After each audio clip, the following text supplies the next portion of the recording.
সমাজ মাধ্যমে ফের কোনো স্ক্রিনশট শেয়ার অথবা লম্বা কোনো পোস্ট না লিখেও যে নিন্দুকদের জবাব দেওয়া যায় তা আকার ইঙ্গিতে বুঝিয়ে দিলেন জিতু কমল।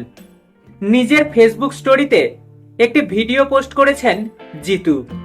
ছোট্ট ওই ভিডিওতে দেখা যাচ্ছে এক ব্যক্তি পাহাড়ের কোলে বয়ে চলা এক খরস্রোতা নদীর পাশে একা বসে রয়েছেন। চারপাশে ছড়িয়ে ছিটিয়ে চ্যাটালো পাহাড়, ঘন জঙ্গল, নিরালা নির্ঝুম পরিবেশ। সেই ব্যক্তি আপন মনে ঘোরাফেরা করছেন, নিজের জন্য চা বানাচ্ছেন, এক কথায় একবারে টেনশন ফ্রি। তবে লক্ষণীয় ভিডিওর আবহে ভেসে আসা কয়েকটি কথা। সেখানে শোনা যাচ্ছে, সবাইকে জবাব দিতে দিতে আমি ক্লান্ত, কতজনকে আর কত কথা বলবো, কত জবাব দেব, তার থেকে এই নিজের মতো বেশ আছি।